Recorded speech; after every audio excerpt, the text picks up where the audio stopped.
What is up, everybody? Welcome in to a Monday night stream. We're going to be here drafting some best ball on Underdog Fantasy. The big board opened about a week ago, a little more than a week ago now. So ADP's had some time to readjust itself, and we get to look at what the market thinks of these players heading to 2026. So without further ado, let's get right into the show.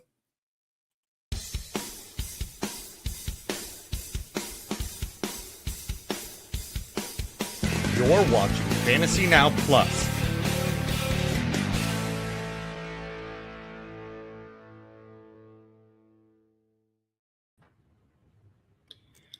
Welcome in, everybody. Thanks so much for joining us. We are happy to be drafting best ball already here for 2026. It's only February. The Super Bowl is less than 7 days away at this point. We will, this time a week from now, know who has a ring. But for now, we are going to head into these drafts. I am joined today by my co-host for a lot of these drafts, Brian Rockwood. Brian, how are you doing? I'm doing fantastic. It's a Monday, better than some other Mondays. So yeah, love that. Love that for us. Funny enough, I actually got to go run super quick. My daughter is real adamant that she needs her bottle of milk. So I will be right back as we're kind of getting settled here. So good. see you in a few. Sorry. All good. Alrighty, folks. Well, as we are waiting for Brian, letting him take care of some family stuff, totally good. We can kind of talk through some of these contests, how they're going so far, anything that has kind of stood out to me in the first few days of these drafts being open. Since we streamed last week, they also opened a new contest called the War Room. I don't think it's new. I just think it's opened later than the other three. But this is a 4-entry max, $25 to enter. So $100 to max this contest, and you get $20K if you win first place. As you can see, it's only a 4,500 person pool. So if you want to really maximize your potential, if you think you have an edge in pre-draft best ball, but you don't have hundreds and hundreds of thousands and thousands of dollars to pour into some of these bigger contests, highly recommend looking here at the War Room. One thing I'll say, because it's a 4-entry max, it's pretty difficult to find a fast draft for. We might attempt it tonight just to see how many people are waiting, see if we can give it a few minutes. But to be honest, you probably are going to have to do slow drafts for it if you want to actually get all 4 entries in. I highly recommend it. Again, $100 to max. You look at this payout structure, 20K to first, 10K to second, and then it kind of starts going down the ladder from there. Only $12.50 to 10th, but that's okay. My biggest and favorite part about the War Room, if you look at this advancement structure, it is very, very cushy.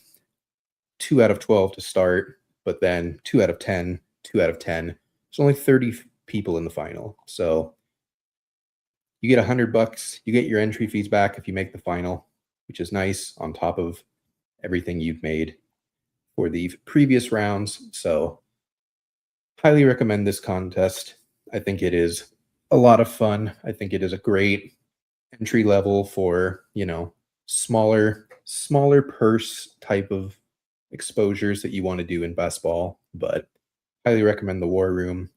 Like I said, we'll probably try and hop in one to see if we can fill a fast draft lobby, but I imagine that will most likely not happen because I've been trying for days and have only gotten one in. So we'll give it a shot.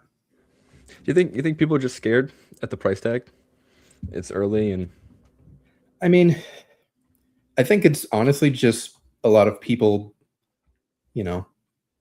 not to sound like snobbish, but when you have other contests where it's 100,000 to first, 200,000 to first, and this is 20,000 to first, it's like $25 to enter. Like, it's not great.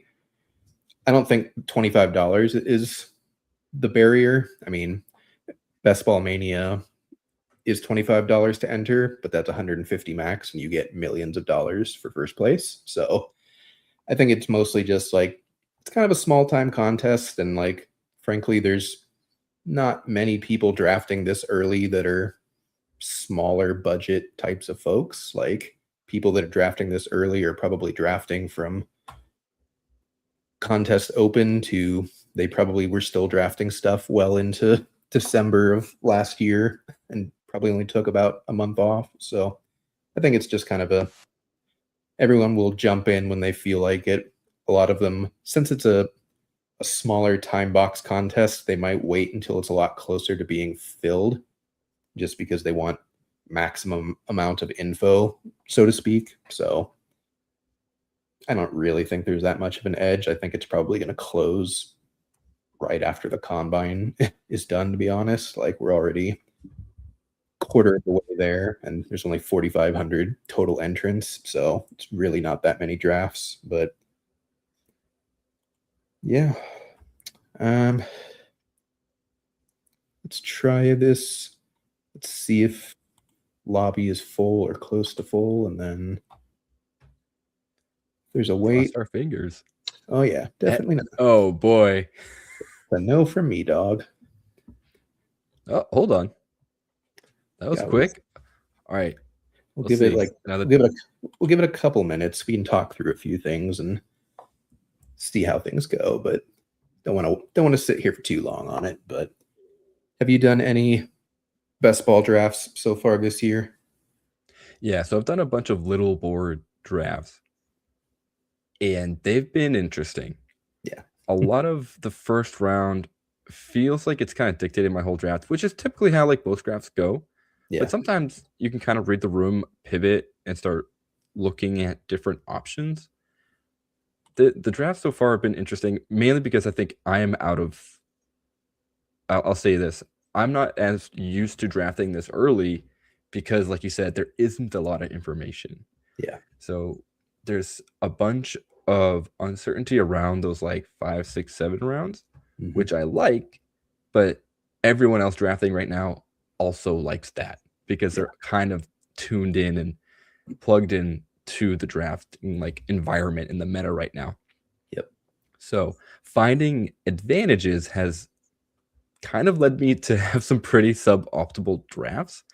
So I'm pretty sure this is still very much like a learning process for myself. Yeah. And one of those being trying to draft teams that people aren't necessarily excited about right now, in hopes that as the season or as like the year progresses, there will be more steam behind those teams. And then now I'm getting that value, like that ADP difference in my drafts versus some other teams. And not to go too long on this one soapbox, but I jokingly said I'm drafting all Raiders. To me, like, and this will be the one clippable moment that I'll give in the first 10 minutes here.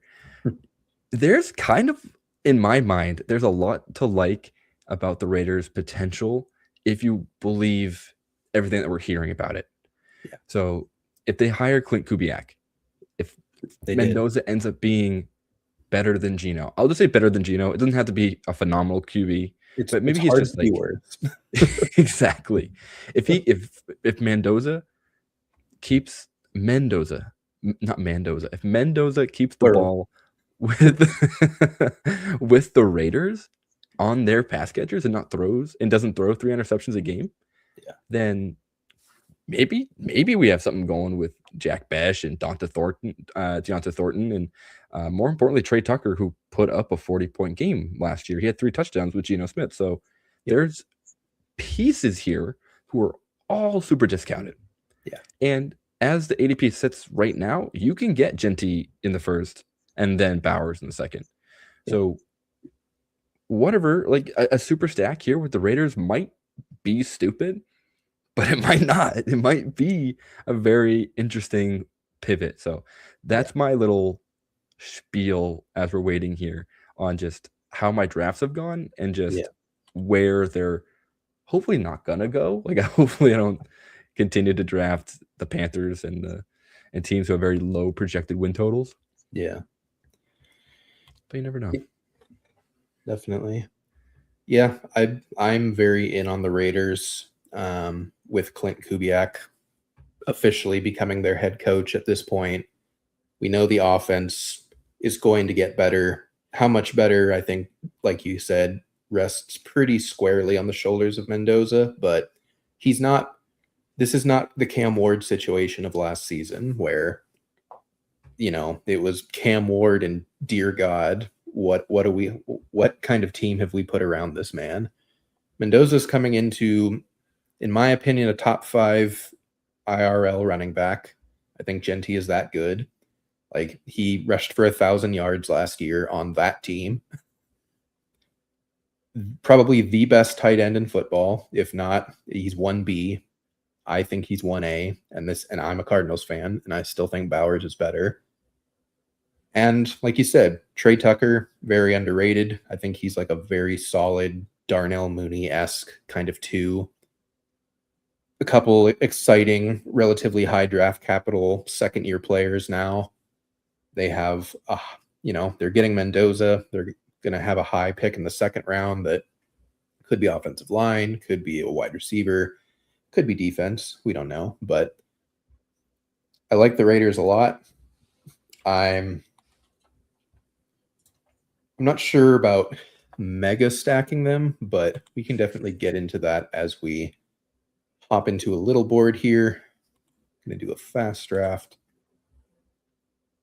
Okay, waiting on 4 folks. If you want to join, if you have not signed up for Underdog and want to do so, you can do so using the promo code FN+. That's FNPLUS. When you play $5, there's lots of great plays available on Underdog right now for the Super Bowl. Now is a good time to jump in. But when you play $5, you get $75 in bonus bets to use on whatever you want to use it on. Could use it on these drafts, could use it on other bets. Definitely use that promo code. We have the 3rd pick. Interesting. Because I was just kind of mentally preparing for some of my drafts earlier and some talking points for this about how if you don't get Chase, Puka, or JSN, like I'm probably just going running back just regardless of ADP.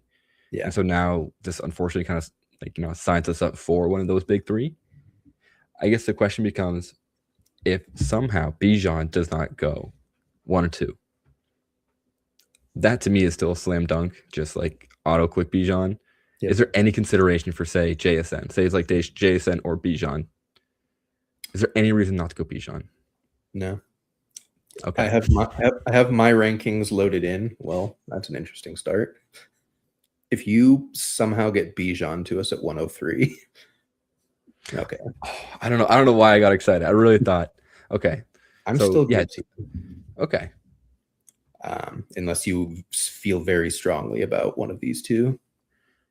So, like, I feel strongly about both of them. Like, I do think that Jamar Chase still is that dude. I do think he's pretty elite. I think we still take Gibbs, though.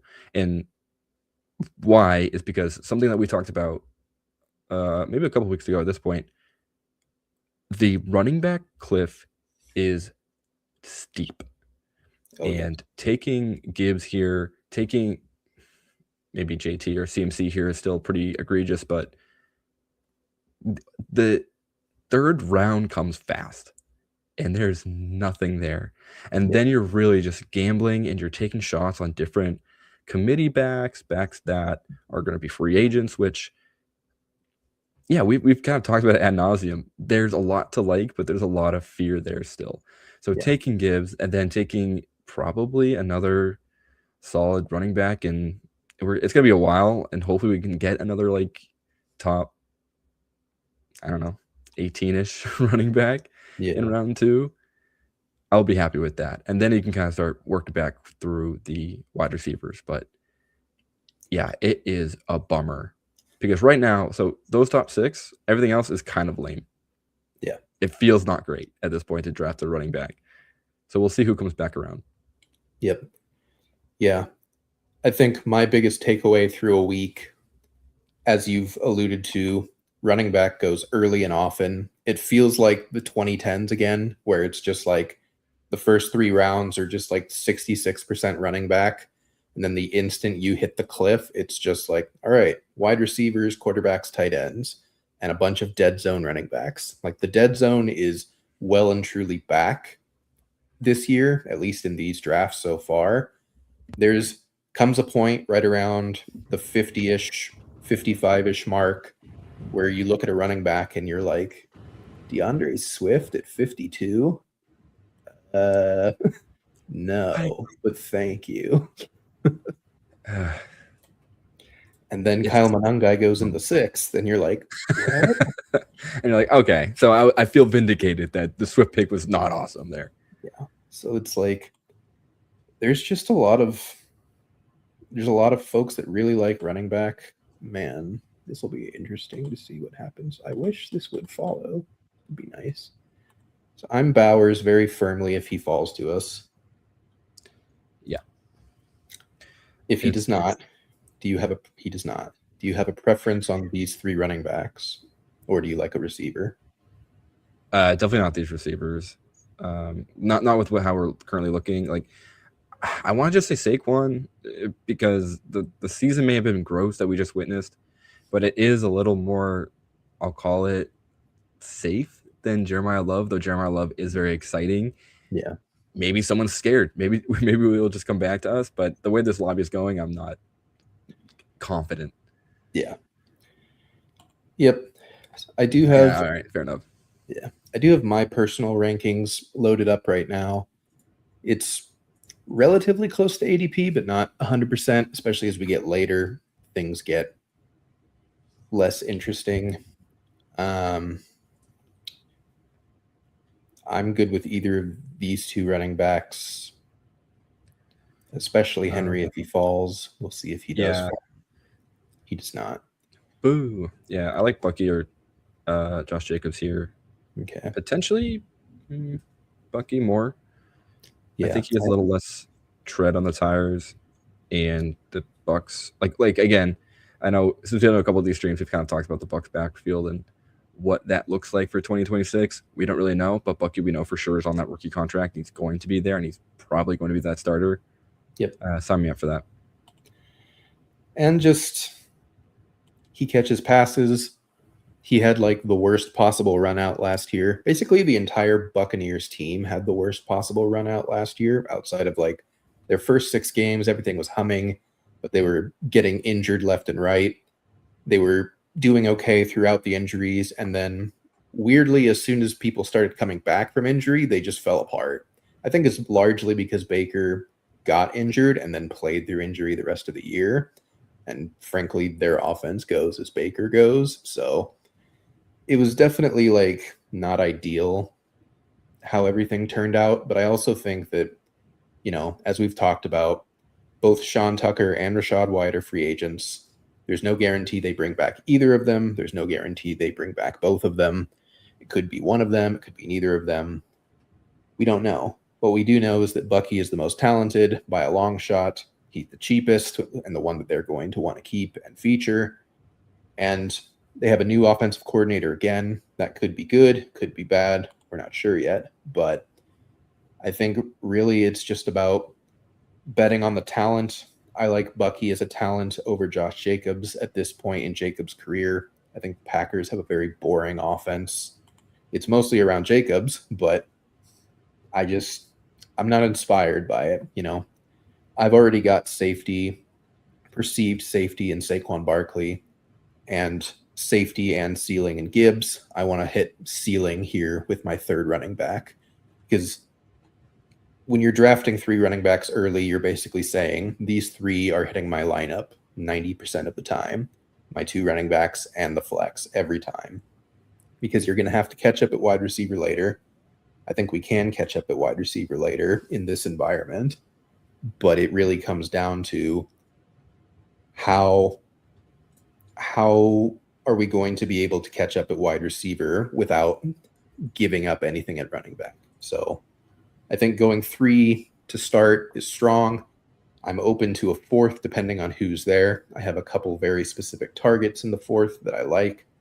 Otherwise, I kind of just punt the position for a while. There's a lot to be said about going 0 RB as like a contrarian because everyone's going so running back heavy. But we'll kind of see how that goes. I don't feel great about the prospects of going 0 RB this early because, as you said, there's nobody. We don't know anything about landing spots, about caliber, like any of that kind of stuff. So it'll be interesting to see. Thoughts on going Cam Scadaboo? With who we have right now, it's okay. Because Cam Scadaboo probably doesn't really hit our lineup till like week 4 or 5 based off the injury, but that's fine, right? Like we have time. I do really like Lad with the thought of going with Mike McDaniel.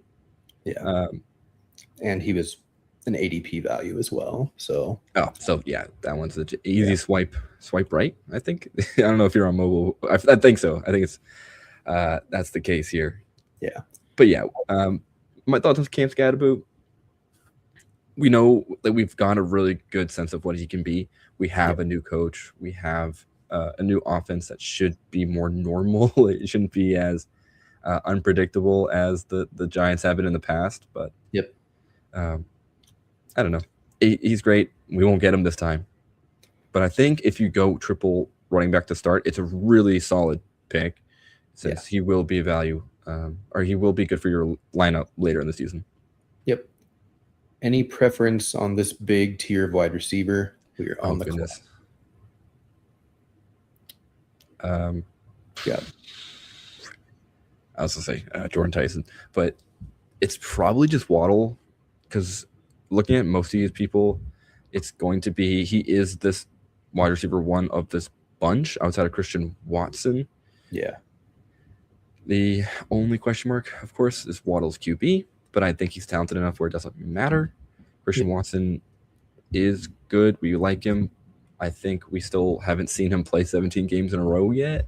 Yeah. And the Packers don't throw. They just don't. They're never going to. So and I guess there's something to be said about Tucker Kraft coming back eventually, stealing targets away. I don't know how many games those two have played together, which is an interesting data point between Watson and Kraft, Dobbs, and whoever they end up picking. Golden is there too, so he should ascend. I'm not very confident in that, but that's a thing that you can tell yourself. Yeah. Especially as the rounds get later. It's possible. Yeah, I like Waddle there, especially having gone 3 running backs early. Yes, you want upside at wide receiver, but you can still achieve that while also getting a safe amount of floor with Jalen Waddle. Do I think any one of Tyson, Tate, or Lemon could outscore Waddle? Absolutely. But we don't know their landing spot. We can only project their draft capital, and we don't know if they're actually good or not. We just have our theories, and we just have data that can suggest one way or another, but cannot tell us for certain. Otherwise, fantasy would be a whole lot easier. So I like Waddle there. Wouldn't that be nice? I know. The one name I wanted to talk about was Luther Burden. His ADP is so high. It is in the 40s. He's a 4th round pick. We did have the chance to get him in the 5th, but I still don't know how much I love clicking that. I think he's talented. I think he showed a lot as a rookie, despite being in not great circumstances for most of the season. But I also kind of think that it's a bit of a mirage. I do think Rome's the one. Like, he's the higher drafted player. He's a more traditional X. He does all the things well that Caleb really needs from a number one wide receiver. He was just hurt for the majority of the season. It's very much similar to a Buccaneers situation. So I like Burden. I don't know if I would personally take him over Rome. I could be wrong, and I think it's going to be proven one way or another this season for sure. But I don't really have a strong feeling one way or another. Yeah, I'll get to that in a second, but my eyes pop because Jane Daniels is right there, so Yeah, that seems pretty locked and loaded. And as for, I mean, Caleb Williams is right there. We're not picking him. We have no, correlation right there, rather no stacking right there, so it doesn't matter. nope. But to your point, I agree. I think Rome is the one. He was the one prior to that injury. He was pretty dang great for fantasy in those first couple of weeks. Yeah.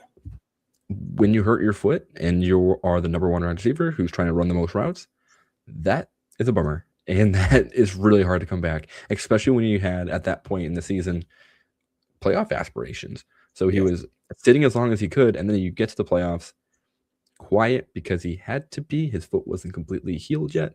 And now that we have an off season, he should be back. He should be healthy. It should be Caleb's favorite target. And I think DJ Moore is gone. I don't think the Bears really see a future with him now, seeing how Luther Burden played.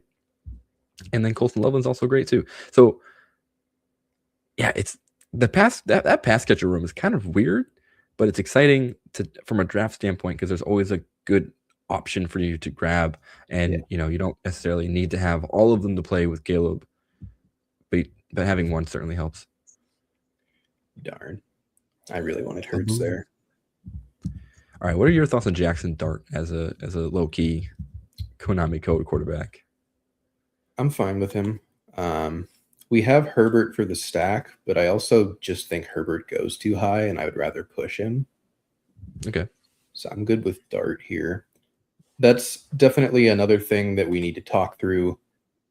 Quarterback is very much a there's two very distinct sections of quarterbacks in this draft. You have all of your quarterbacks from Josh Allen down through right around Trevor Lawrence. So basically the third through like the 8th round.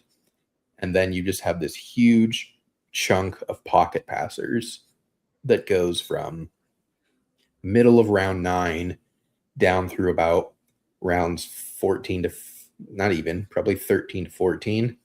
And they all go. Just anyone with a pulse that we are pretty certain has a starting job goes. So anyone that you feel like pushing, anyone that you're like, yeah, I can let him go around the turn and get him on the way back. No, you can't. Almost certainly, no, you can't. You need to take your quarterbacks early. ADP is kind of false with them. You just need to suck it up and accept it because the reality is everyone is panicked. There's only like 27 quarterbacks that you feel good about drafting right now via ADP. And then it's just a bunch of shots in the dark. And you don't really want to be wasting your third quarterback or even your second quarterback spot on guys that may or may not be starters. It's a bummer because I've done a bunch of drafts now where I take Josh Allen when he's around ADP, and I say to myself, this is the correct play. Like, this is the correct click. He is the best quarterback. He gives you the most points. And then I look at my roster, I'm just thinking, man, that is such a high cost. Yep. This sucks. So especially when you can do what we did in this draft and get Daniels at 70 and Dart at 75, like Allen goes at 29, like it feels gross. All right, Jared Goff just went. Yeah.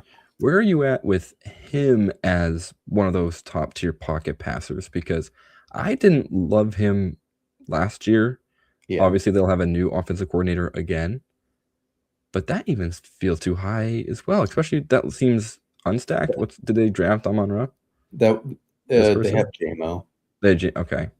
That is way above his ADP, to be fair. I think his ADP is in like the 107 range.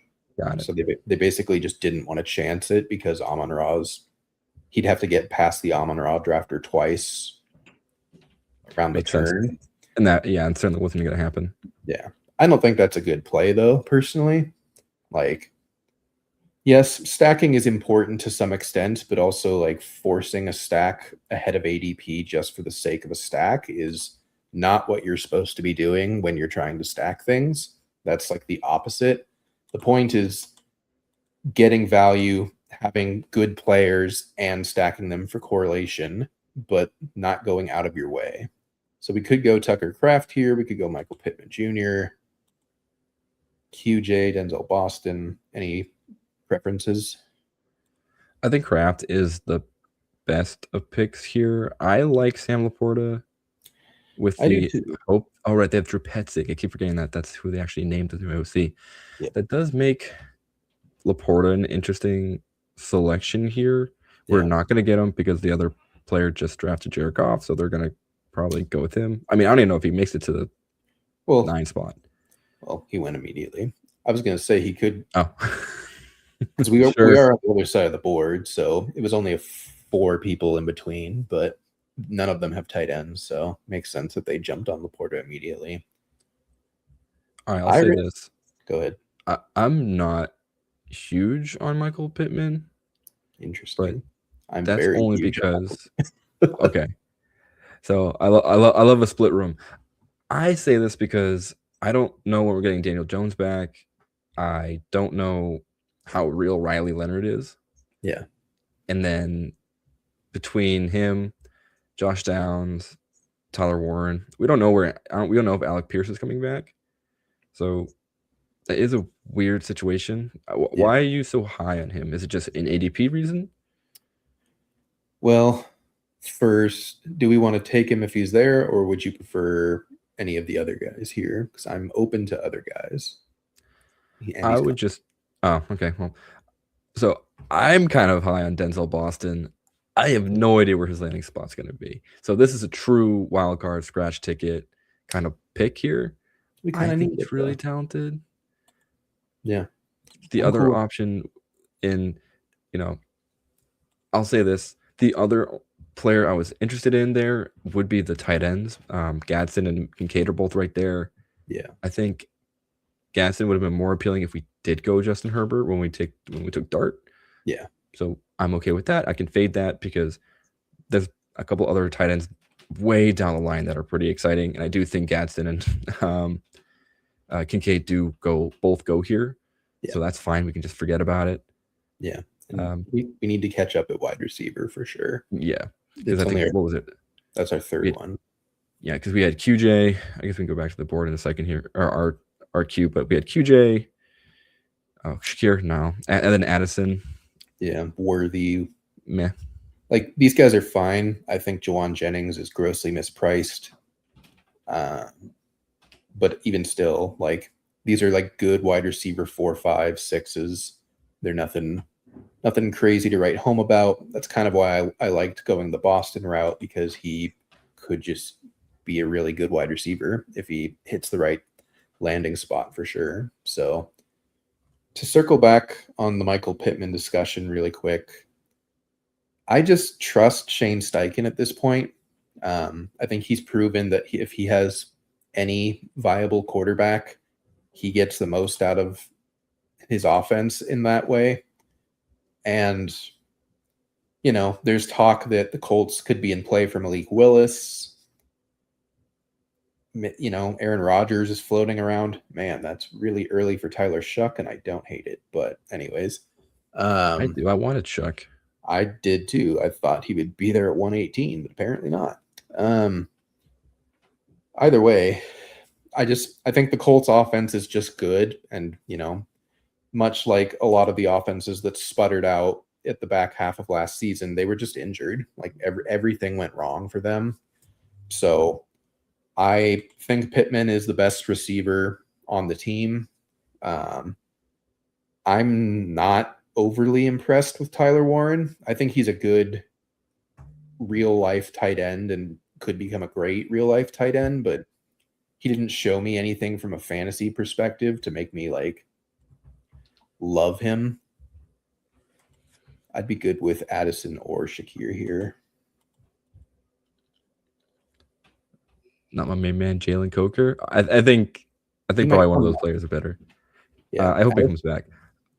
I would Addison's pick. a ADP faller. I would take Addison. Okay. They're going to have a new QB, probably. I say this with 80% certainty. I think it's Aaron Rodgers. I think he's going to do it. I think he's going to pull the Brett Favre. The complete Brett Favre resurgence tour. Yep. In the event that we don't get Coker, Casey Concepcion and Emmett Johnson are here. Yep. I like both of these. I think the sure thing, and that's a dumb thing to say because it's Bryce Young, but Jalen Coker is a real wide receiver, and we kind of saw that in the playoffs. And I like him a lot. I think he has a lot to give, and he plays differently than Tedero McMillan. Yeah. So they serve different purposes in this offense, which I really like. Yep. And he's he's very firmly surpassed Xavier Leggett. Leggett's kind of not him, unfortunately. Such a bummer. Yep. Which is always, well, I should say this. I was really excited about Xavier Leggett. I really liked his tape when he came into the pros, except for the fact that all the peripherals were just screaming red flags. Yep. And unfortunately, they all proved to be true. Yeah. But hey, you win some, you lose some in the scouting process. Yep. As you can see, folks, the quarterback cliff just suddenly starts. I mean, we've got Sam Darnold going in the 11th. We've got a rookie who's never played a snap going in the 11th. He's not even a running quarterback. Like, people get to around this point, realize, oh, I've only got one quarterback, and they just start spamming the button. So if you want 3 quarterbacks, you almost certainly need to have it done by around round 12, 13 at the latest.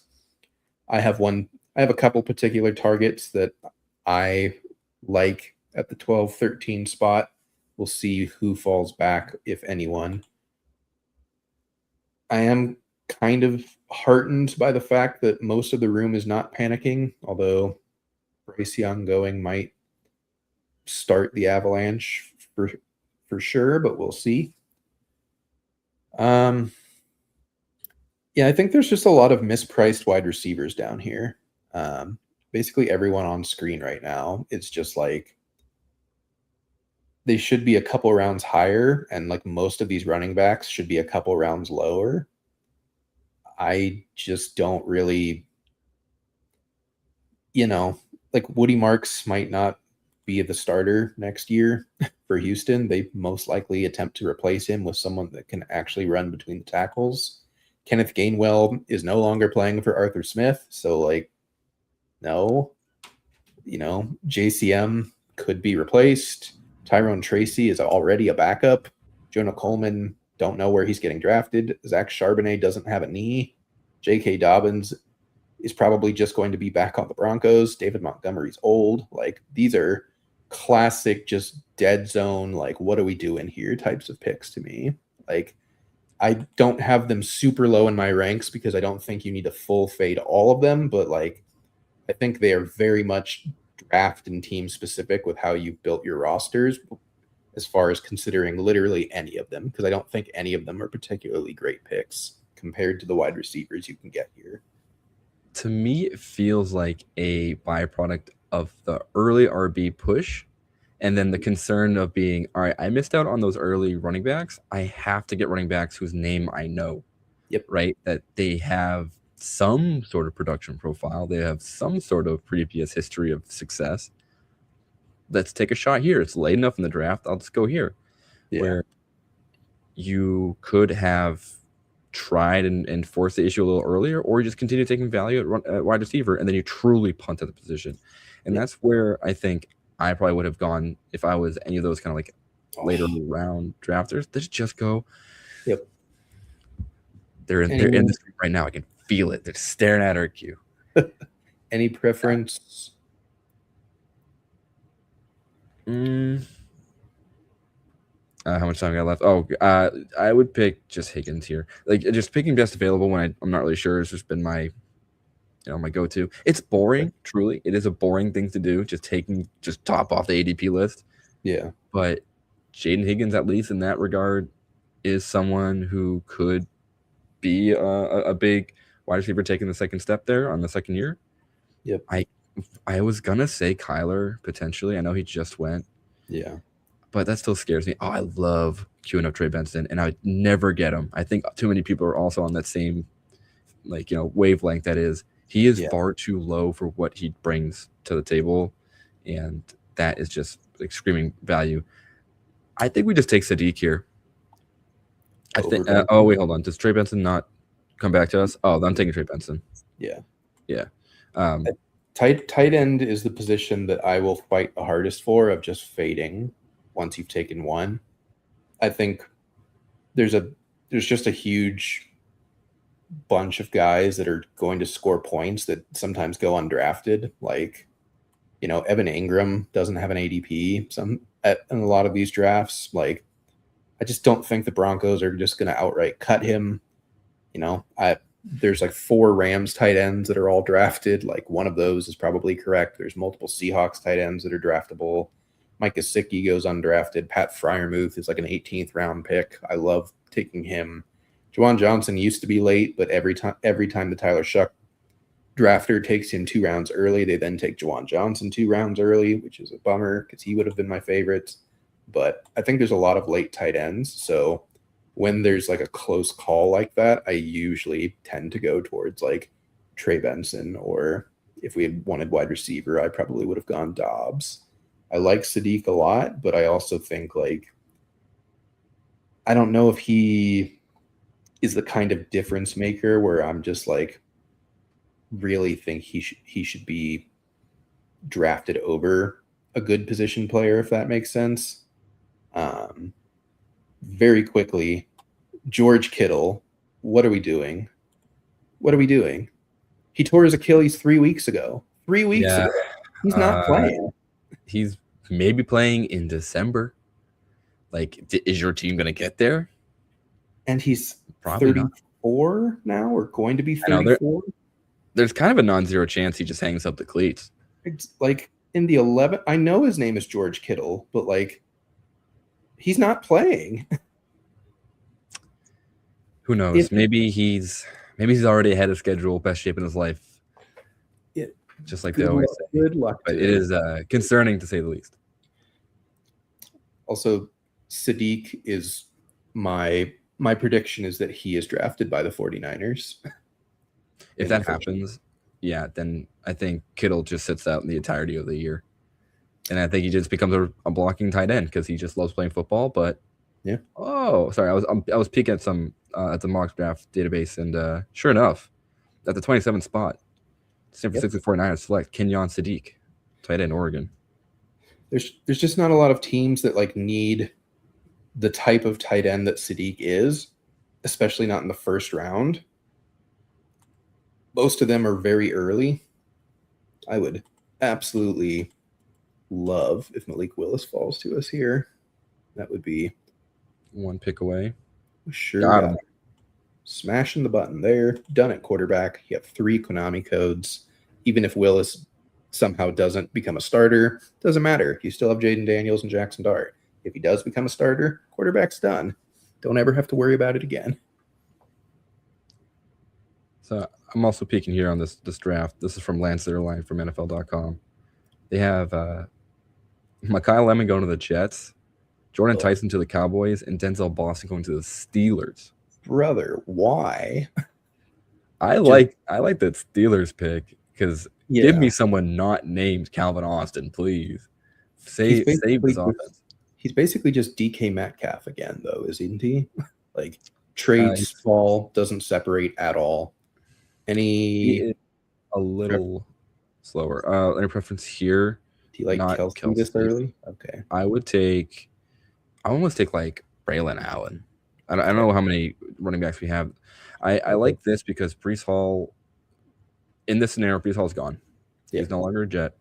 We have this much more bruisery type of running back with a defensive-minded head coach. They're bringing in someone not great. Daryl Bevel, maybe is that what I saw today potentially. So not a very exciting OC.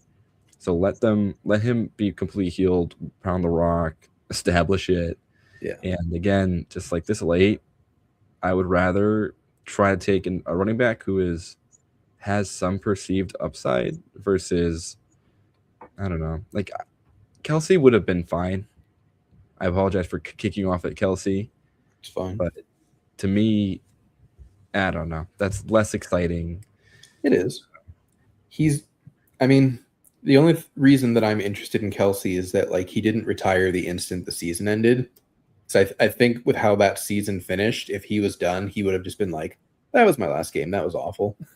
I just Yeah. don't think he's retiring because he didn't play with Mahomes to end it. It was a bad season. They didn't make the playoffs. Like he wants to go out on his shield, and he went out with a whimper. And I just whether he's good, like is a different story, but he will be out there and he will be targeted to some extent. And it's Eric Bieniemy again, so that at least helps a little bit. And like his original ADP was in the 200s, which was like egregiously wrong, but I still have him at like 167 or something like that. I think he's fine, but I also again think there's still a dozen tight ends besides him in this range that are also fine. So I'm happy to pass on him for, like you said, a running back that has upside, that could have a job. Even if he's not the starter, he's probably still the goal line back. I doubt that they just draft someone who's exactly like him again. Like, it's the Jets, so I can't say never, but it would be weird for them to be like, we have Braylon Allen. I know. Jonah Coleman. That would be Go dumb. for it. Yeah. Jokingly drafting all Raiders isn't a bad look.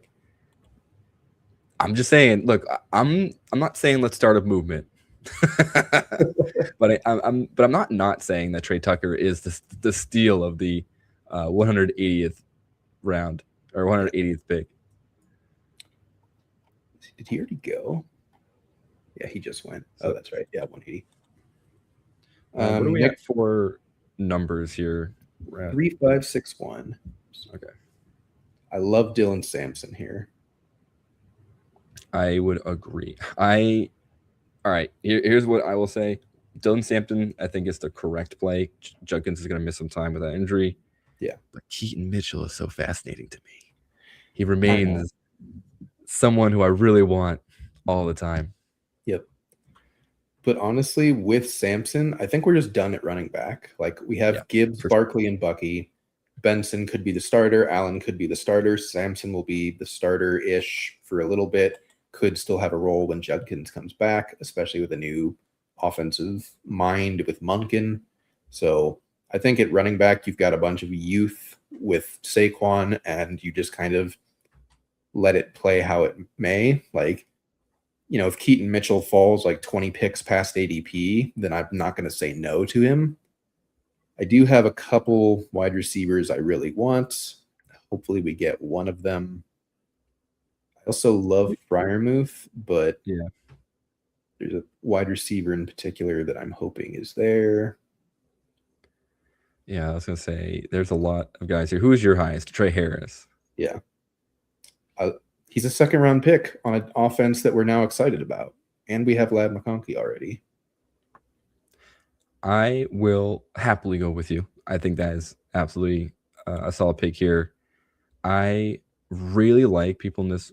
Did they take Torrey Horton before? They did. Yeah. So I really like Torrey Horton one time. Yeah. Yeah. And in this range too, this is where we start seeing the names that I kind of will just take shots on, probably against my better judgment. So, you know, Jacoby Lane went right before we picked Trey Harris. I am medium. I think he's a player that had a pretty good Senior Bowl week, but I'm still not 100% sure if I like, you know, his play style. He's another big receiver with like really long, you know, large catch radius rather, because he's got those long arms. Yep. But he's also pretty skinny, and trying to find that role in an NFL offense is pretty tricky. Like Omar Cooper Jr. is another guy that you can definitely talk yourself into it. He's a national champion. He definitely showed out with Mendoza this year. seems pretty good. I don't know where Surratt's going. I think he went a couple. He just a round before. Yeah. I think he can fall or even go another round. I think some folks are pretty torn on what to do with Tim. I think Cooper's better than Surratt personally. I think that's the growing consensus, and it's interesting to me because Surratt was only the name that I knew heading into the season. I think that's just goes to show how much better of a season Cooper had versus Surratt. Yeah. Well, Surratt just doesn't check really any of the boxes that we like in Dynasty. Like, he doesn't separate. He doesn't do great in contested catch situations. He unfortunately has some drops. Like, he's kind of just a big old X. Like, he's just Mac Hollins, like, which is fine for an NFL team. Like, every NFL team needs an X like that. But for fantasy, it's just kind of feels unlikely that he's going to do anything. Stowers going is a bummer. Oh, that's currently my highest exposure Same. is Eli Stowers. And I know we talked with Will too about how he's a riser for us. Yeah. And I do think he ends up being the more NFL ready tight end, which then produces probably a more reliable amount of points for fantasy. Yep. Despite Sadiq being probably way more of an exciting player. This is what happens if you don't go quarterback early, by the way, folks. Your QB2 is Jacoby Brissett and your QB3 is Mac Jones. And neither of them are starters. As long as Giuseppe, I am smashing the button on Pat. Yeah, this seems good here. He's going to be the starting tight end. They're almost certainly not bringing Johnny Smith back. Darnell Washington's probably starting on IR or on PUP. And quarterback's a question mark, sure, but right now it's DK Metcalf and no one. Jalen Warren is their wide receiver too. So Freiermuth was good. Like, we kind of just forget it, but he was good. I'll bring him up because I don't think we need him on this team, but to pay homage to the title of this thing, Mike Washington Jr., major Senior Bowl riser at the running back position, probably going on day 2 now, was not expected to. Any wide receivers on the screen that you like? I don't know what I feel about Jeremy Bernard. Can you scroll down? Because I actually don't even know if there's anyone else here. Slayton the start? Oh my God. Get the stack. Why not? Look, this is exactly what we're talking about. Yeah, he's going to play. That's what you need this late. He's going to play. Like, some of these guys just might not play. Like, Jeremy Bernard might not play. Malachi Fields might not play. Oh, unfortunately, I don't particularly think Malachi Fields is that good, but I think that will end up being something the NFL will tell us very quickly, because he was another name. I know people on B-Sky were pretty higher on, I should say. They weren't necessarily lauding him as a phenomenal athlete, but he was someone that people liked what they saw this past week. I just can't buy into it. He seems like same thing with Surratt. He looks like just 30 to 40 catches a year, 600, 700 yards, but then also like 12 touchdowns, because he's just a bigger red zone guy who can just use his size. Yep. I think we should go tight end to finish out. I've queued up my what's left in order. I definitely think we're lucky that Freiermuth fell. He really brought the room together. If there's any players that you would rather go over a third tight end, I'm open to it. With Tucker Kraft and Pat Freiermuth, like, Kraft should be back for the beginning of the season, so you'd feel fine about tight end. Not great, but I do think a ninth wide receiver is not crazy either. Any preferences? No, there's not a ton here that like I have to have. Can you just queue up wide receiver real quick? Yeah. Yeah. Look, Keon Coleman's staring at me like the Green Goblin mask, thinking, this is the time. Don't be scared. This is the year we come Hollywood's going to get a role somewhere. Tillman catches. Douglas always has a role. Antonio Williams have a riser. I was going to say, Antonio Williams, another name that I just haven't seen enough. Ted Hurst and Eric McAllister. I will say this: loved Eric McAllister's tape. Yeah. Where will he go in the draft? What does the NFL think that he is? I have no idea. And so that's why it's tough at this point to be like, well, our wide receiver is like kind of shaky. So Yeah. I don't know if we want to add another layer to this of just like mini chaos, picking probably like a day 3 wide receiver. So yeah, it's not very exciting. I wish Michael Trigg went to the Senior Bowl. I don't know if he actually went. He was invited, but I know a lot of players didn't go because of the weather. Yeah, I think he Because did. he's a big dude who makes a lot of big plays, but I Yeah. don't know if that's just because he is bigger than everybody else. When whoever Baylor played, Yeah. he's also a Baylor player, so that's always like a to me that screams kind of like Tennessee, kind of like how much can we Yeah. trust this? There's also Bateman. He's under contract. Yeah, and again, same thing, kind of a new offense. I would say this. I would go Max Clare. I think you Okay. like him a lot, and there's a lot to like here with Yeah. him. I think the rest of these wideouts, yeah, we can sell ourselves a story on this, but I think it's better just to have the 3 tight ends, one of which being like an unknown. We've seen it time and time again. Like a rookie tight end will emerge. Yeah. So I don't hate it. Yeah. I like Max Clare.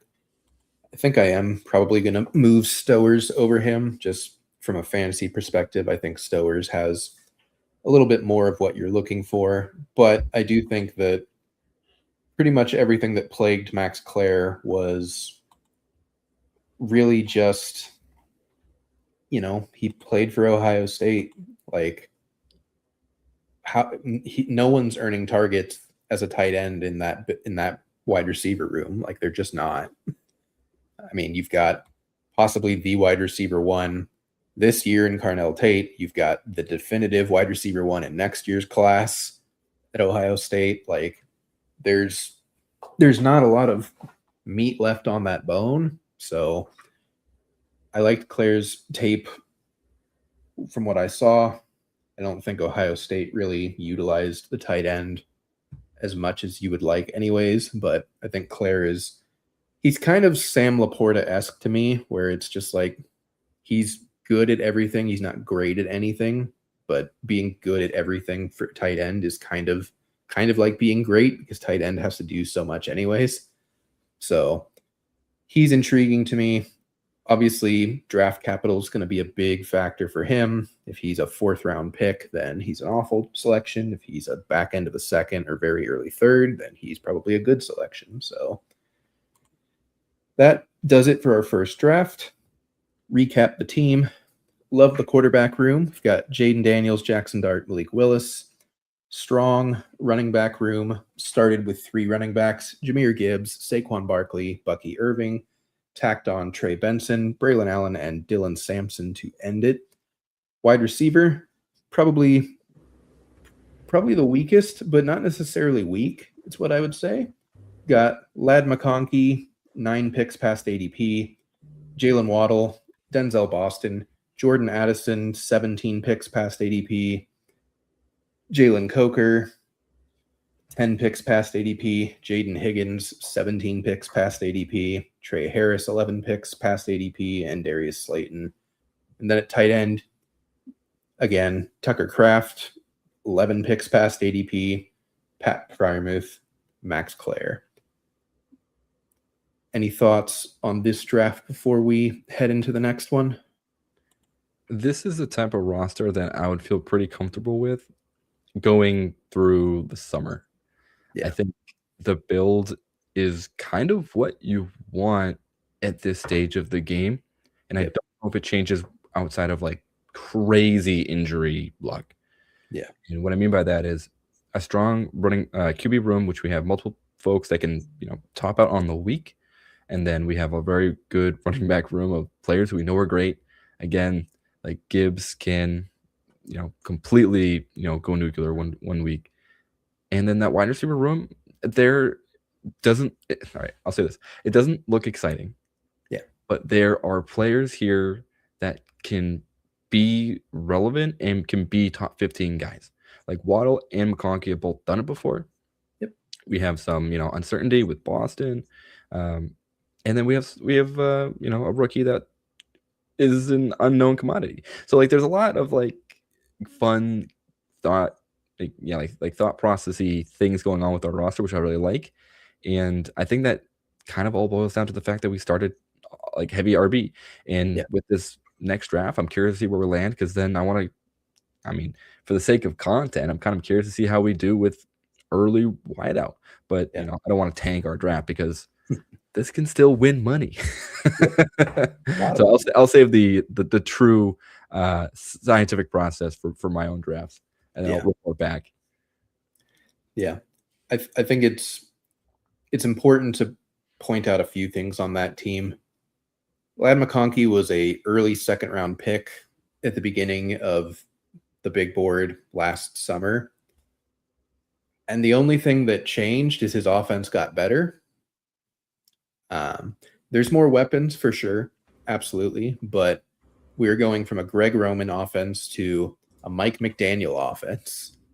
And if you think about what Jalen Waddle did in a Mike McDaniel offense, what Tyreek Hill did in a Mike McDaniel offense, like Justin Herbert is multitudes better than Tua.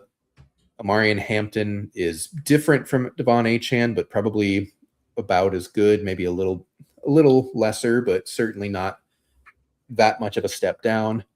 And Lad McConkey, I'd say, is very comparable to like Jalen Waddle. Smaller, shifty, speedy. They just kind of surprise you with how they win, but they just consistently win. You've got QJ on one side, you've got Trey Harris most likely on the other. I doubt they bring Keenan Allen back again, but I could be wrong. Hopefully not. That would make our Trey Harris selection very sad. But Rondé Gadsden is a great pass catching tight end, which Mike McDaniel utilizes perfectly. Everything's looking up for the Chargers. Their offensive line isn't bad. It just everyone died.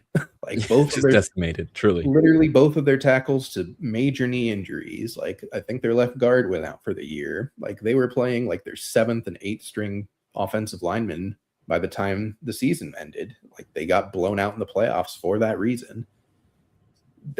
It's the Chargers, so there is some amount of curse that's there, but you can't go into every season just projecting that everyone's going to die because they're just not. So I think I really like that wide receiver room, even though it doesn't look sexy on paper, because like you said, I think you've got two guys who could be top 15 wide receivers very easily in any given season. You've got Denzel Boston, who could easily be a top 24 guy as a rookie if he's in the right spot. And then you've got a bunch of guys that will probably score you anywhere from 10 to 12 points every week. And that's kind of what you need in your wide receiver room is just, I need guys that'll score points sometimes. Like, especially when you go heavy RB to start, you're not trying to get 4 wide receiver scores in most weeks. You're trying to get 3 running back scores and 3 wide receiver scores. It doesn't always work out that way, but that's what you're aiming for when you go early running back. We're going to hop into another little board here. Got 1 spot left. Let's see what draft position we get.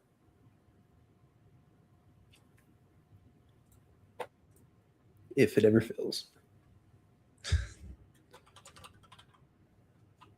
Okay. We have filled.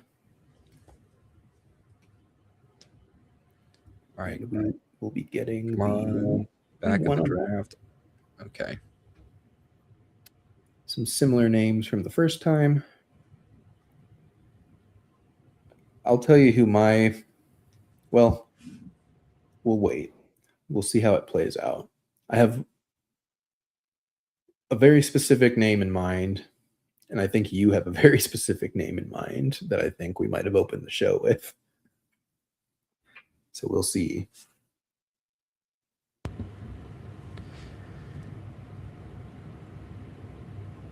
Yeah. I don't know. I just don't know with some folks because chaos just ensues so fast, just so quickly. Especially early. is people don't know what to do with themselves. Like they're bored. ADP is kind of a fake number that we're all just agreeing to some extent, but also you have to balance that with the fact that like there's been multiple studies by multiple folks who've been playing best ball for more than a decade now at this point, and like the highest predictor of team success on any individual team you draft is ADP value. Like it doesn't seem like that should be the thing that helps you win a lot of money, but it tends to be. Why? There's plenty of reasons, but I think a lot of it is like you need to focus on getting combinations of players that not very many or no other people have, while also drafting the players that you need. And you don't really have control over knowing what the players are that you need, but you do have control over being able to draft unique combinations. You know, what's our second round pick? 15, 16? You know, in some drafts, depending on how the room plays out, at 16, we might take someone who goes in the early 20s because they don't usually go at 16 and you want a unique combo. You shouldn't be doing it every time and you should be careful with how you do it, but there are very specific ways to accomplish the goal that you're looking for while also understanding that, like, yes, we draft these teams because we want to say we know ball, but we don't know anything of what's going to happen. We're just guessing. We're predicting based off of some probability. So you can't have an entire strategy based on I know ball, because if it was that easy, everyone would win. But like we're different though. So We're just when we know ball, it's so much different. It's it's such a great point that we kind of have to reiterate is the fact that like ADP consensus, like I'll say it this way.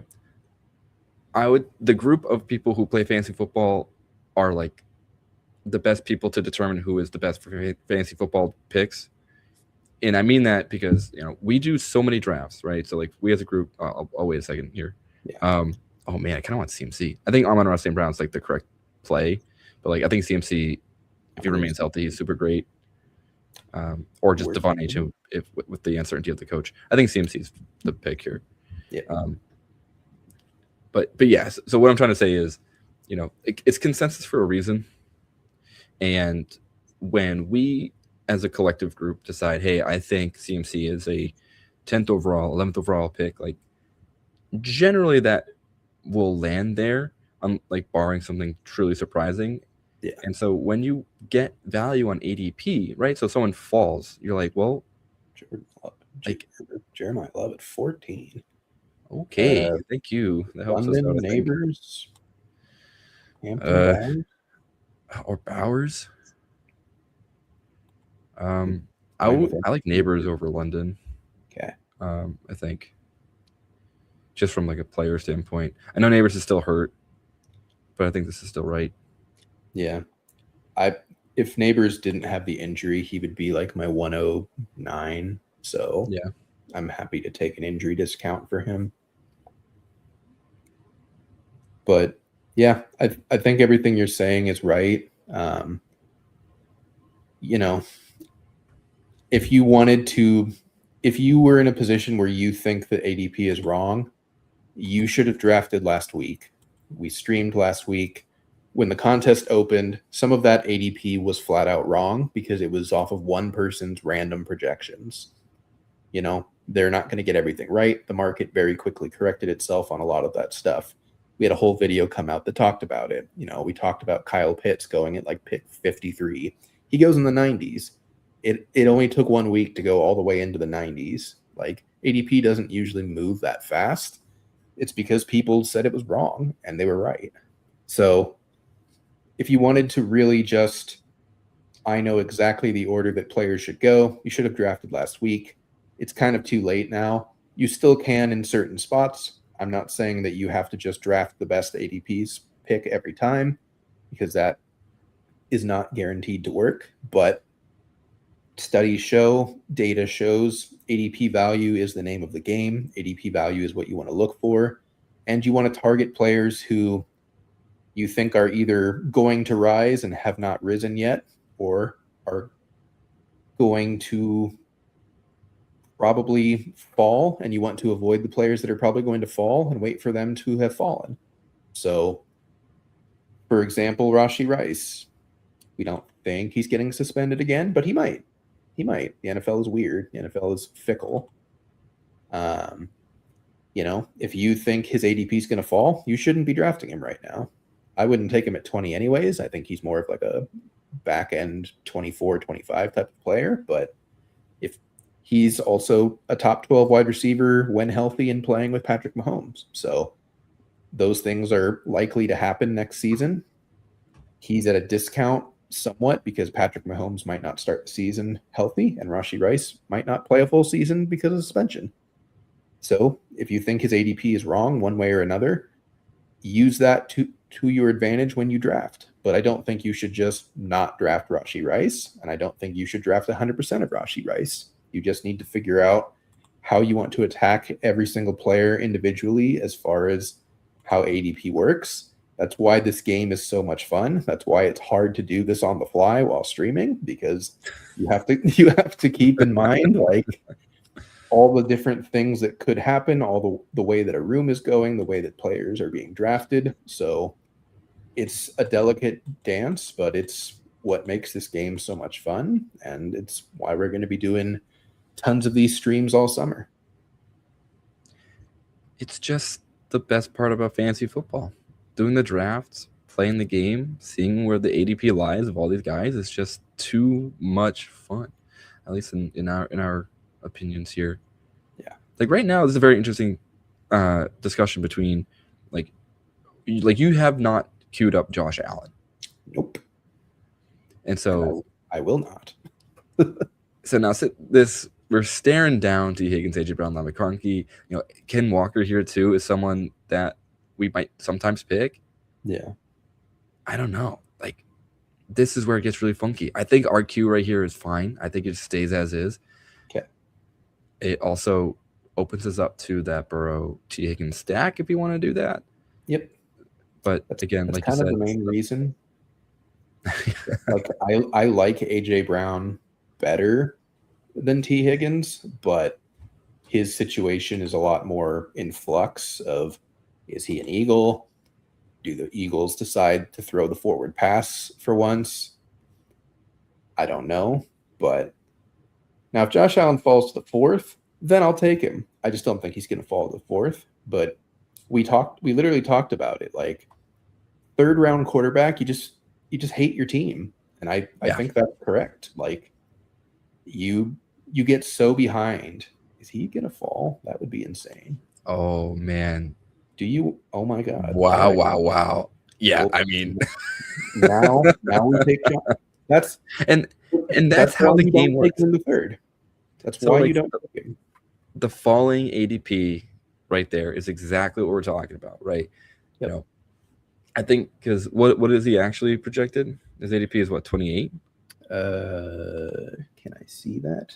Yeah, 28.3. Yeah. So we got about 6 round down. Yep. That is very good in terms of getting value. Yeah. That's one you'll write home about. Well, don't do that because that's lame. But and we got T. Higgins like 2 to 3 picks past ADP. So like this is a unique combination. This is not a team that many people or anyone yet has. That's why you can't, regardless of your stance on any player in this draft pool outside of like later round picks where it doesn't really matter if you have that big of a stance, if you get ADP value, you really should just take it. Like, you can maneuver your portfolio however you want to.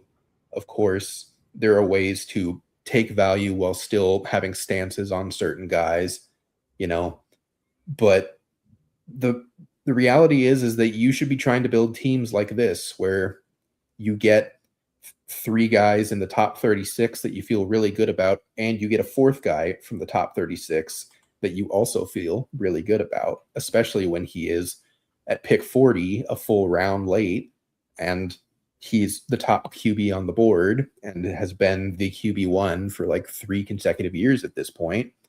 Do I love the Bills' offensive situation? No, they're still stuck with Joe Brady. I think that they run their offense idiotically, to be honest.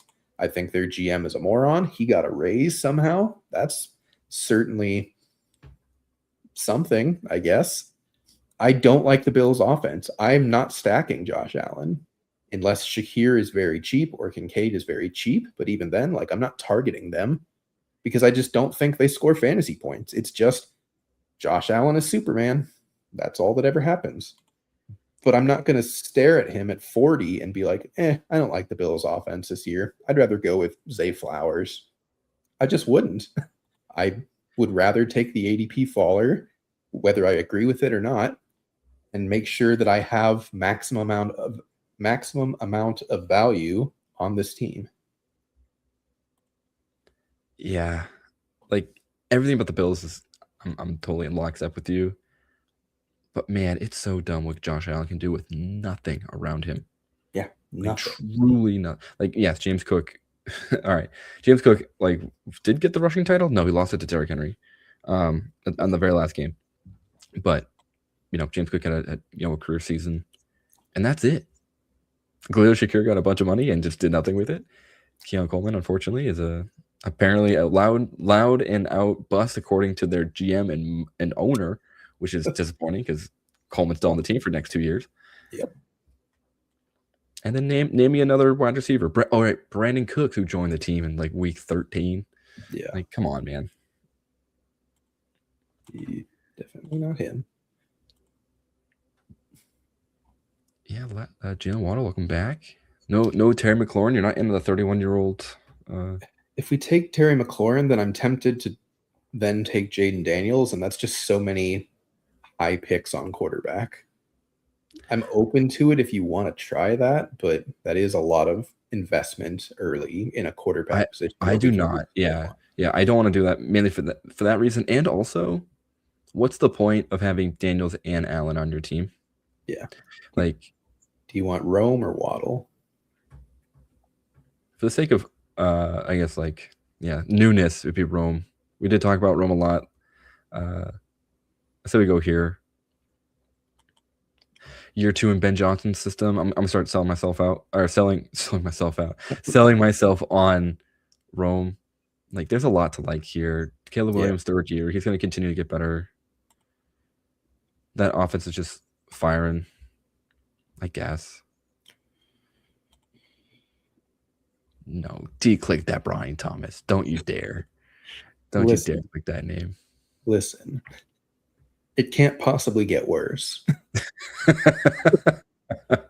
It was so bad. It can't possibly get worse. The fifth option on this team sounds good, man. I do think there's a world where he gets traded. I don't think he actually does because of the rookie contract. Yeah. But man, if he did and then they got like another 1st-round pick for him, that would be pretty just like masterful GMing. Yeah.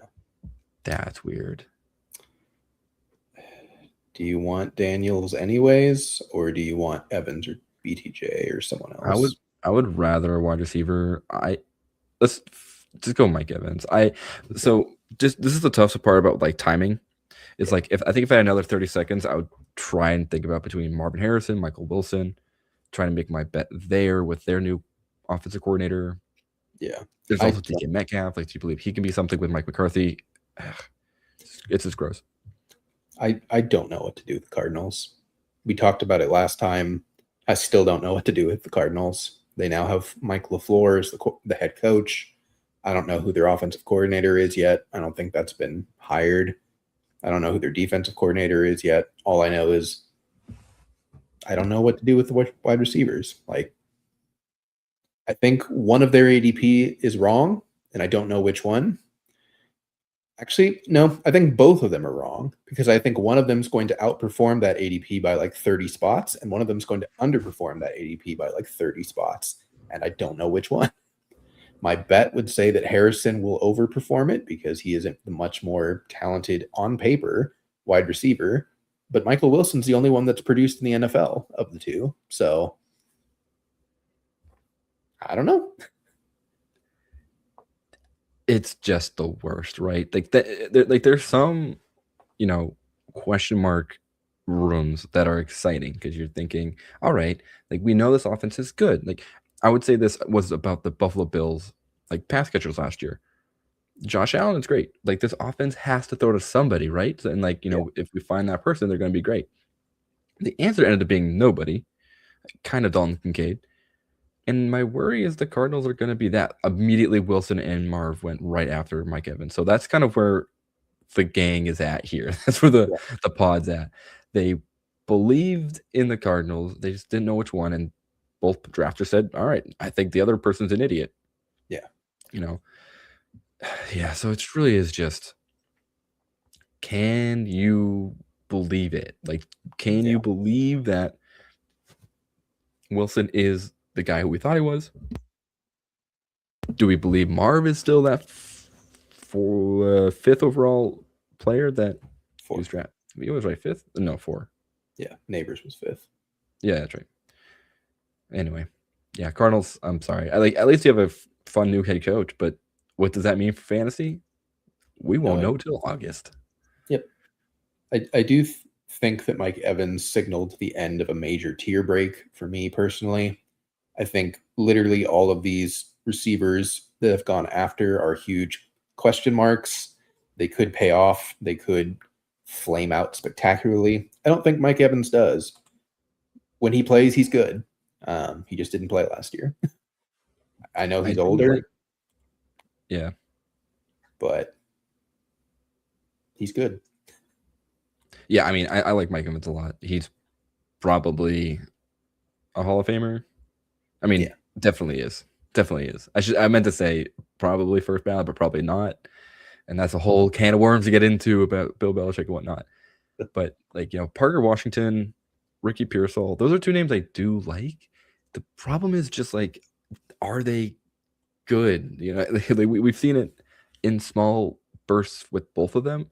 Yeah. Parker Washington being probably a little more, okay, so I'll call it consistent. We actually saw a bunch of games in a row with Parker Washington being good. But yeah, same thing. Like, no Travis Hunter. We don't know what the passing game looks like looking next year. Yeah. Dart. I like Dart here because of A, neighbors, B, if I'm going to pick 2 QBs who have really high ceiling, like I want them to be this far away, because I think between Allen and Dart, we picked 3 players? 2 receivers. And that would have been different. So if we replace Evans and T with McLaurin and Daniels, that feels way worse. I just say way worse, but it didn't feel as exciting. Tony Pollard was weird because he was still, I'm pretty sure, a top 12 running back last year, despite the fact that the Titans were awful. Maybe not top 12. I think it was 15 or something, but still like good-ish, kind of. The only reason I have Pollard queued is that it's just kind of, I mean, even with Pollard, it's still a question mark. He might not even be a Titan. So I would prefer a tight end, I think, unless there's a receiver. We've talked through this receiver core already before. You just want Kraft again? I would just take Kraft again. That's kind of where I'm at. I like Laporta, but Laporta will fall from time to time. So I'd rather push Laporta and see if he comes back in the next round, because I'll gladly take him then. But all right, I was wildly wrong, by the way. Tony Pollard was a RB24.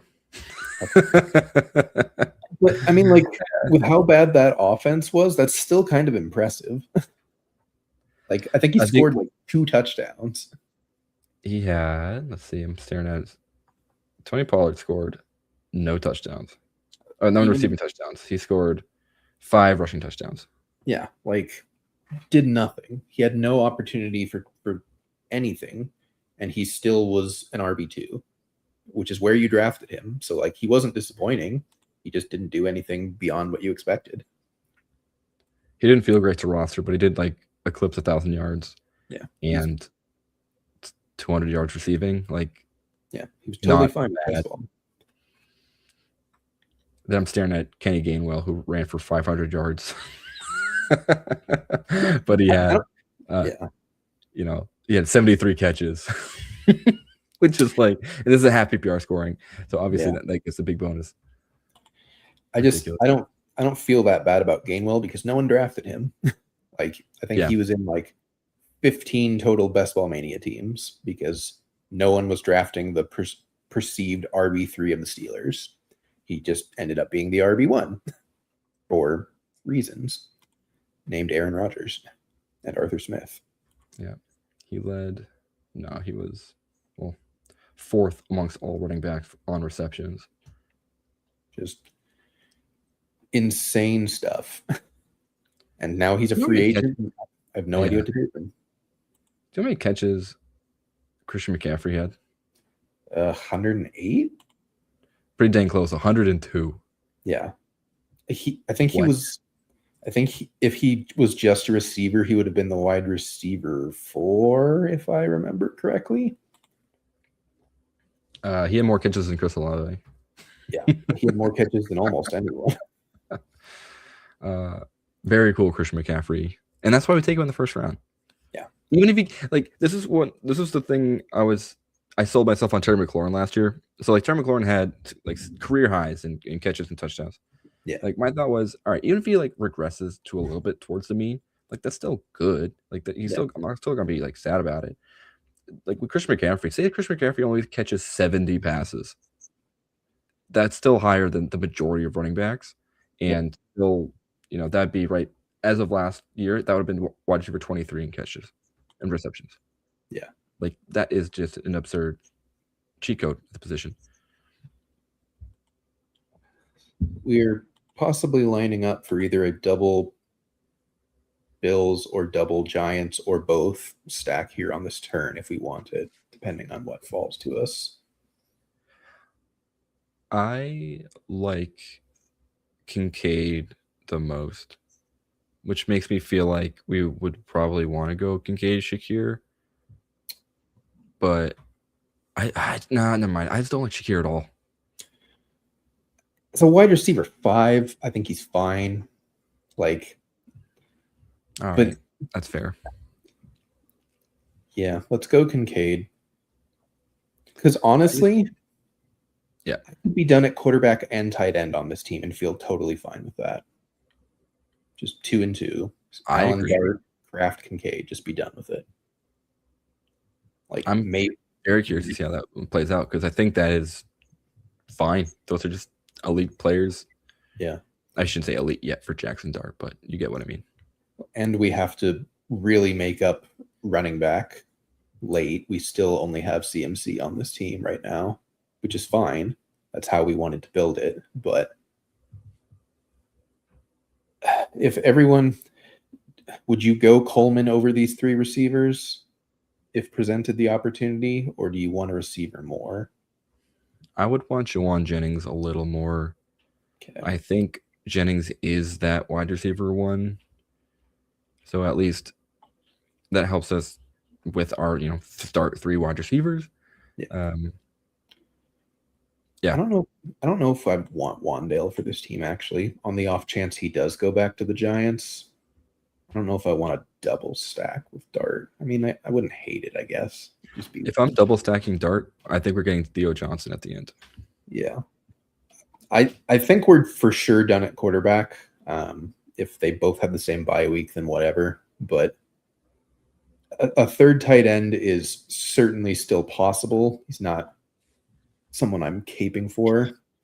Wow. Didn't even get a chance to decide between Coleman or Jennings. Yeah. Jennings for me, for sure. Yes, we passed on 2 stacks, but again, stacking is important to some extent, but I just don't think any of those options are the types of players that you care about stacking with these quarterbacks. Like Khalil Shakir, if he has a good game, 1, that would be a first. 2, Josh Allen's probably having a good game regardless of whether you stacked him or not. And okay. And Jackson Dart, like, pretty much all of his good games are going to Neighbors when healthy. And again, if Dart is running even like 75% as much as he did as a rookie, like how much meat is on the bone for Wandale? Maybe Wandale goes to an awful situation. He screams Pittsburgh Steelers wide receiver 2 to me. No, thank you. Obviously, I can't project that or draft like it, but I could just see that in my mind's eye. I know Juwan Jennings is also a free agent, but like the 49ers want him back very clearly. And they very clearly have stated they do not want Brandon Ayuk back. So if Jennings is back, he is the wide receiver 1. He has consistently out-targeted, outperformed Ricky Pearsall, even when Pearsall was healthy. I like Jennings. I think he's mispriced. Wandale and Shakir are just kind of dudes. And like, I think they would have fit better on our last team where like our wide receiver 4, we could have just used a dude for 12 points. But like on this team where we're already deep into the bench at this point, he's our wide receiver 5. Like we're looking for guys that can pop off to score more than one of these 4 in any given week. And like the odds that Shakir or Wandale can do that just feel lower to me personally. I just closed the tab. I should have looked at Wandale's not Wandale, Khalil Shakir's just game log. And how many times he had a performance that you were like, there he is. That's our wide receiver 1 for Josh Allen. That's our Stephon Diggs. I could be making it up or exaggerating, but I want to say he has like 2 career games over 20 half PPR points, like 2, being the wide receiver 1 for Josh Allen. Like he's not that good, folks. Like I hate to break it to you, he's just not that good. He's a plenty fine real life wide receiver. Is this us? No, but Emmett Johnson just went. Oh, that's what I was gonna say. I would take. Oh man, I like taking Tyron Tracy here, but I don't know how many times I've seen Bill and Tracy at the same time. I guess it's just JCM and hope that they don't draft a real running back. I guess the positive here is that the draft class for the running backs are probably primarily day 3 picks. Yeah. I don't actually know how many guys are going day 2. Probably more than I'll realize, or kind of I would have liked to guess. Yeah. But man, yeah, this class is interesting when it comes to running back. I think we're kind of just staring running back in the face for a while, to be honest. Oh my God. Oh, Kamara's good. Yeah. I mean, like, these are the kinds of guys that you want to draft if you go anchor RB. Like, all these guys, like James Conner probably will just be a starter somewhere, like just flat out. Whether it's in Arizona or not, I don't know. He's cuttable. I don't know if they want to cut him, but they can. Kenneth Gainwell is going to get some type of decent contract. J.K. Dobbins is probably just back on the Broncos as like the main back again. Tajay Spears catches passes. Trey Benson, we've talked about. Jordan Mason is the only back under contract because they're going to cut Aaron Jones. But Aaron Jones is also not like terrible, so he probably gets a job somewhere. Kamara's still under contract. Like, you can go late RB. Do you want Gainwell or do you want someone a little bit lower down the board? Dobbins is actually pretty interesting to me, considering what he did this year. I think going Dobbins here is safer because he's probably going to come back on the Broncos. He was really good for them, and you kind of saw what that offense looked like without him. Yeah, it wasn't awesome. Like RJ Harvey wasn't super great. I think he's a fine player, but not an every down, grinder, kind of like J.K. Dobbins could be. Yeah. I don't know. I don't know how much they love RJ Harvey. Like, the more and more I've been looking into it, the more it's kind of scaring me. Like, and he's going in the 5th round in these drafts. And I'm like, I don't know if I want to do that. Like, he could just be a satellite back in the 5th. And like, yes, J.K. Dobbins is J.K. Dobbins and will almost certainly get injured, but there's also a chance he doesn't. And if he doesn't, then you've just got a really expensive handcuff in the 5th round. That feels Yeah, gross. like the usage of Jaleel McLaughlin in that Bills game in the playoffs Yeah. probably should put up some yellow flags to those holding RJ Harvey in your dynasty leagues, because I don't know if it was particularly one-sided between the two. Stop doing it, folks. Stop clicking George Kittle. Stop doing I it. will never stop George. That's your emotional support, George Kittle. That's good because he's not going to give you points, so he better support you emotionally. Yeah, Wow. I like going JCM where we did. Obviously, I would have preferred Emmett Johnson, but you do like when you go one running back early and then you just wait on everyone else. You don't want to just turtle up and be like, safety. You need to still shoot for upside. JCM is upside, and a lot of it.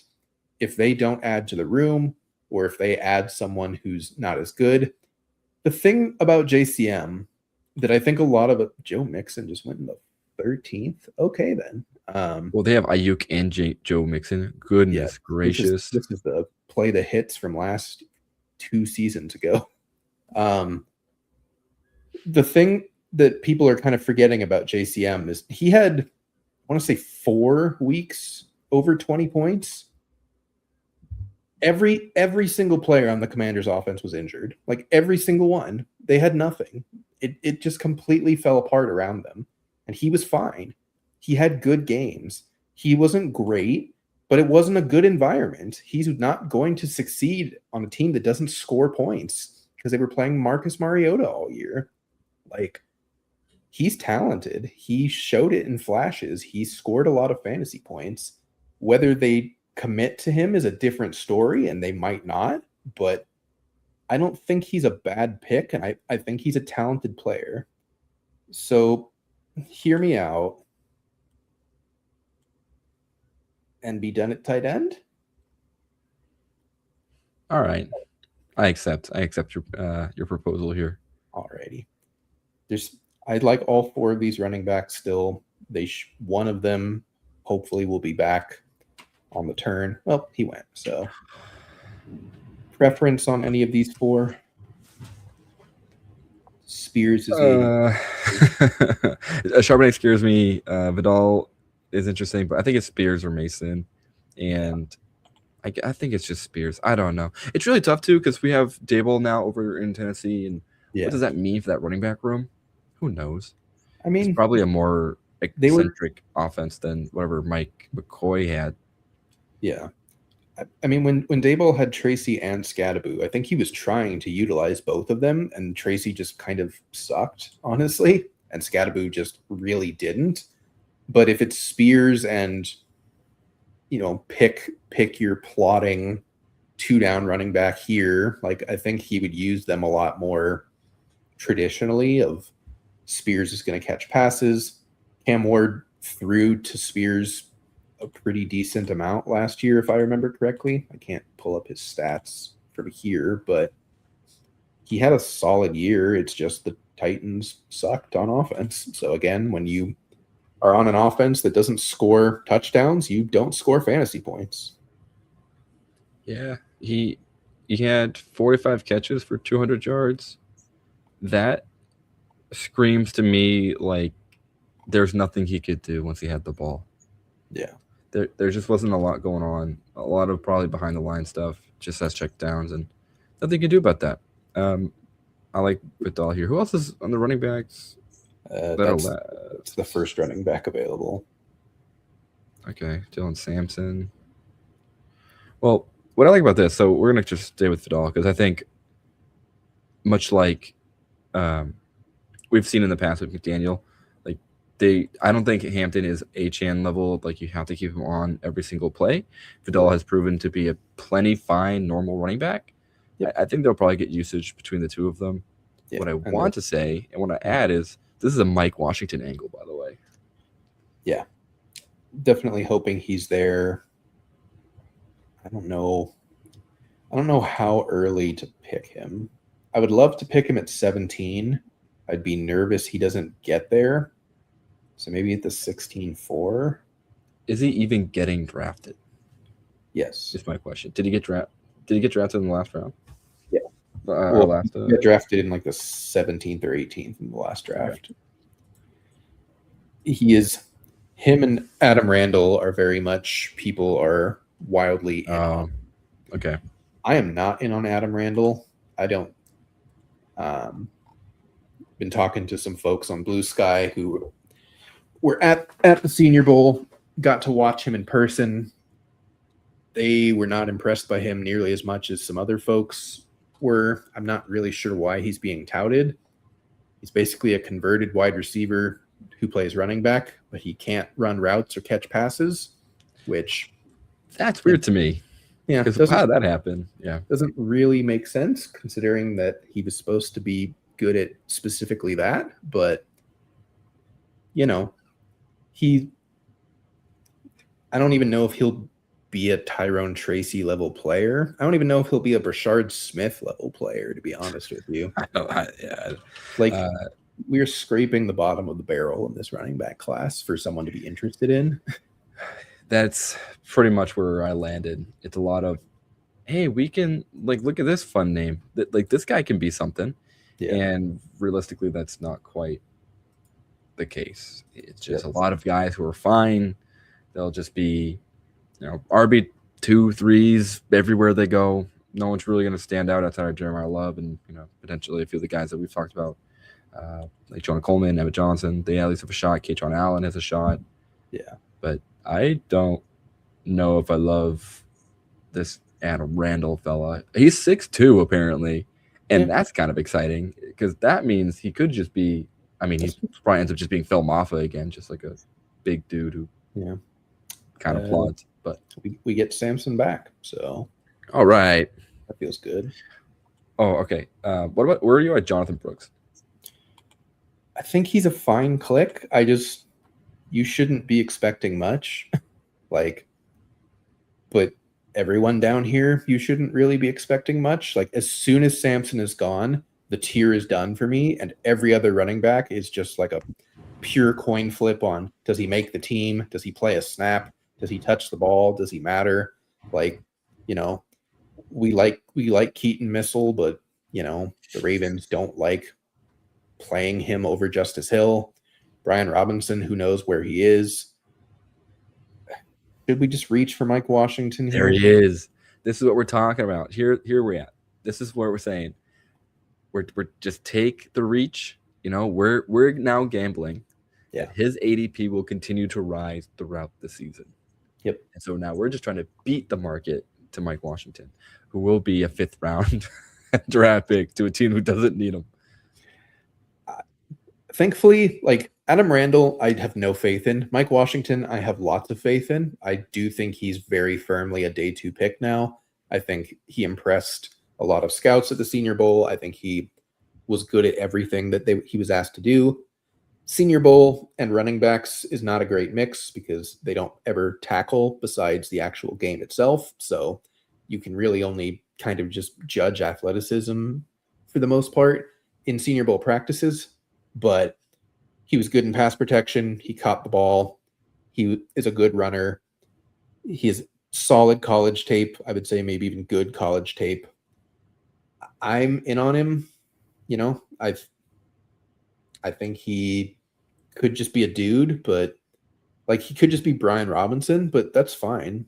He's our 7th running back in the 16th round, Brian Robinson, but not actually Brian Robinson. That's fine. And Brian Robinson was good for fantasy for those first 2 years.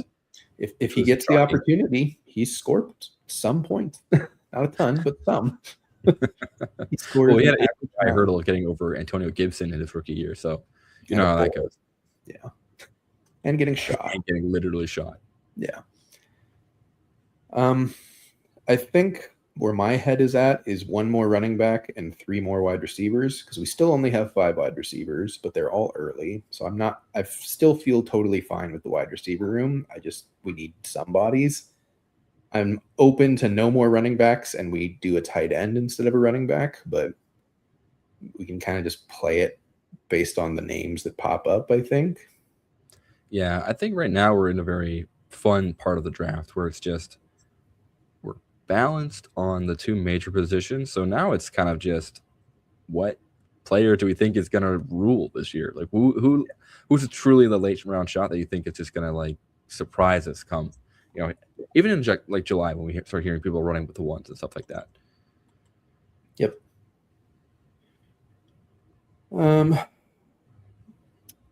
Yeah, we'll see how this plays out. There's some names that I'm eyeing, but I don't know if they get to us, so we'll see.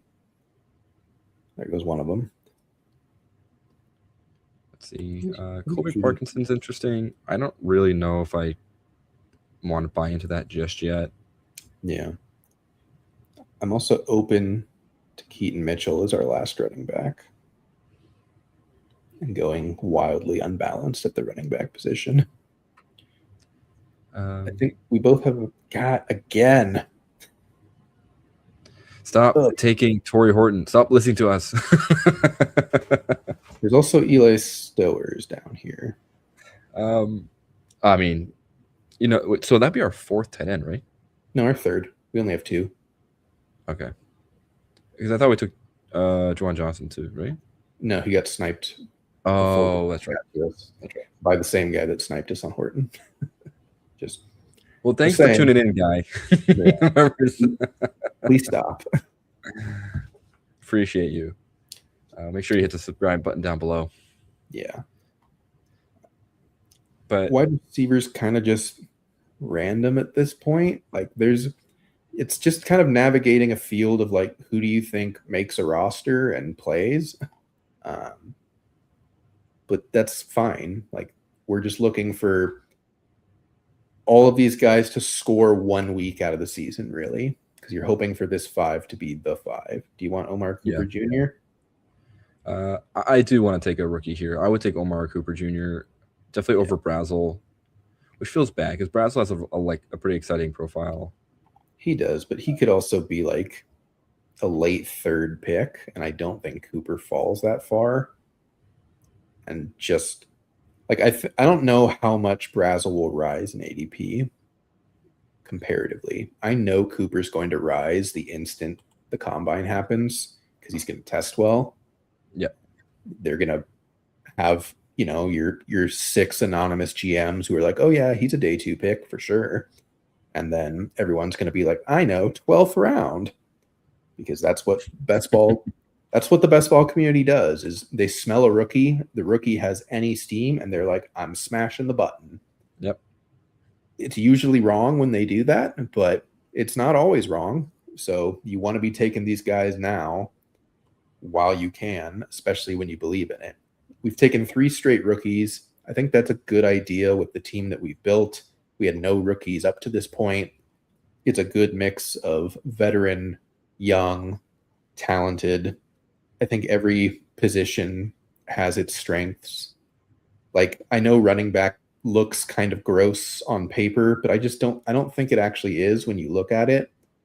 Because again, once you get past the 4th round of running backs, I don't see a difference between JCM at pick 120 versus like Kyle Monangai in the 6th. I don't see a difference. They have the same range of outcomes to me. Like, we took ours 6 rounds later than they took theirs. Like, Blake Corum goes at like 67.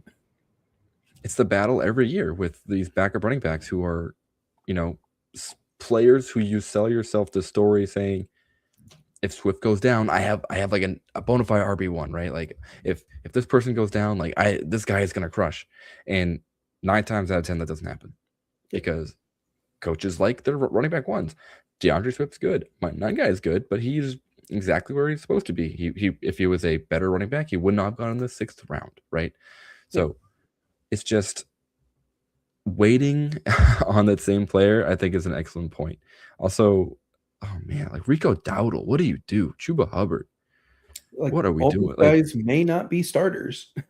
They should be, but they may not be. Like, we don't know what's happening with Pollard. We don't know where Price is going. We don't know if Tootin is the starter. He could be a very expensive backup. Ramondre is like half starter. Kyle's a half starter. Corum's a half starter. Algiers a free agent. Like, these are all question marks. The instant you're past Quinshon Judkins, And I guess Javante, he's just not as fun. And maybe Swift, but Swift doesn't get as much of the workload as you'd like. But like once you're past that point, it is completely open. And so like taking the first of those guys doesn't do anything. They have just as much opportunity as some of the late guys that we took. Like, is Tajay Spears going to be the one? No. Is he going to play and get the ball and get receptions? Absolutely. He's not getting cut. He's on a rookie contract. Like, JCM's not getting cut. He's on a rookie contract and played fairly well. Mike Washington's getting drafted day 2, almost certainly. Dylan Sampson is playing. Kamani Vidal is playing. J.K. Dobbins is going to get a job somewhere. That's kind of all you're looking to do when you go anchor RB early. You're just looking for guys to touch the ball. If they score in the right weeks, you win a lot of money. But you have no control over that. None of us have control over when these guys score points. That's why you draft it, because if you draft it perfectly, you win $1 million sometimes. And truly, we said at the top of the show, it's a percentage-based game. Like, it's an odds game, possibilities game. If you're picking players who can touch the ball, that helps you out. Yep. Speaking of people who are touching the ball, I don't think any of these guys are really touching the ball that often. But I think it's just Jalen Noel anyway because of people who are going to have a big play. Yeah. It could be him or Bateman. And I think he also can score a punt touchdown. Our good old Chimere Dike angle. Yeah. Malik Washington, Hollywood, Tillman, Pop, Williams, Jalen Lane probably has a job. And where did Jalen Lane go again? Was he like a 4th round pick? He went like way higher than I remember. Wasn't he a 3rd? Even that crazier. Sounds also right. Hold on. Sorry for all the tip tapping, everybody. We'll go Bateman here. Finish that out. 4th round, 128th overall. Okay. For Jalen Lane. But still, like, outside of shocking, really old cuttable Debo and Terry McLaurin, like, their receiver room is Jalen Lane and Luke McCaffrey off a catastrophic injury, and Noah Brown off a catastrophic injury. Like, it's still Jaden Daniels. Like, it's still an offense that we want to invest in. Jalen Lane has some potential. We didn't take him because I don't think we need potential, really. We kind of just need guys that are going to play, and Bateman's definitely going to play. Like, he's under contract. He might be their wide receiver 3 instead of their wide receiver 2 finally, but we don't know. He might still be their wide receiver 2. Baltimore seems uninterested in adding weapons to an offensive-minded team. Bateman will forever just go on a 3 or 4 game run of scoring a touchdown and like going like 4 for 75 and a touchdown. Yep. No reason. And just put up just a solid like wide receiver 2 week and then just fade into obscurity once again. Yep. What I'm hearing about the Commanders offense right now is that the door is wide open for Ben Sinnott, baby. He's coming back. Now's our chance.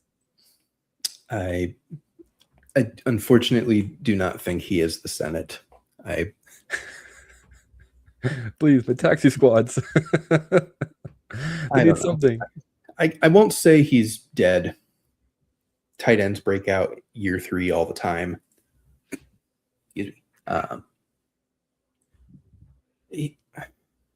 Zach Ertz is almost certainly retired or not back if he isn't retired.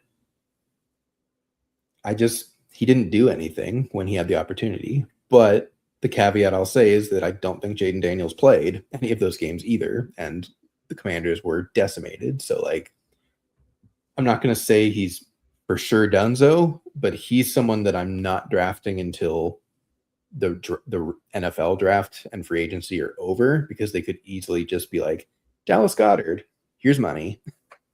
And then you've got a backup tight end that has never done anything as a backup tight end as your 3rd string tight end on a team, and that's just a 0. So I'm with you, but I'm going to wait on bets like that.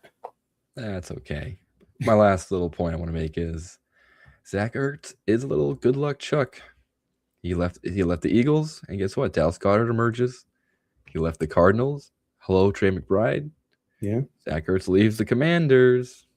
Ben Sinnott. John And then becomes exactly. I was gonna say that John Bates. That's not the Senators' music. Alrighty. It's just Cantina Band over and over again.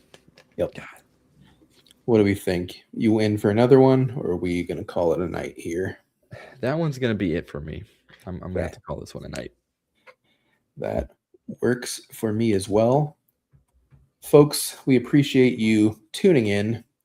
As we have said, we will be doing lots of these streams all summer, hopefully weekly, possibly multiple times a week. Still kind of working on the cadence on that, but definitely excited to draft a lot of these teams, excited to talk through the landscape as it shifts, as things happen in the actual NFL. Free agency is closer than you think, and the draft is closer to free agency than you think. So there's going to be a whole bunch of shifting happening in the next 2 to 3 months, and it will be a fun time to draft as that happens. Of course, like to thank Fantasy Now Plus and the Fin Talk Sports Network for always giving us this area to talk fantasy and to draft best ball. We appreciate their support. We appreciate your support. Please like the video, subscribe if you haven't already. We have lots of content loading for you, lots of fun stuff. We really appreciate everything that you're doing for us. And that is going to do it for us tonight. Have a great week. Enjoy the Super Bowl. We will probably be streaming around the Super Bowl, either Monday or Saturday or something like that. We'll let you know as we get closer. But for now, signing off. Have a great rest of your night, y'all. Bye. Thanks for listening. Be sure to like and subscribe wherever you watch or listen to podcasts. We'll be back next week for more ways to win your league.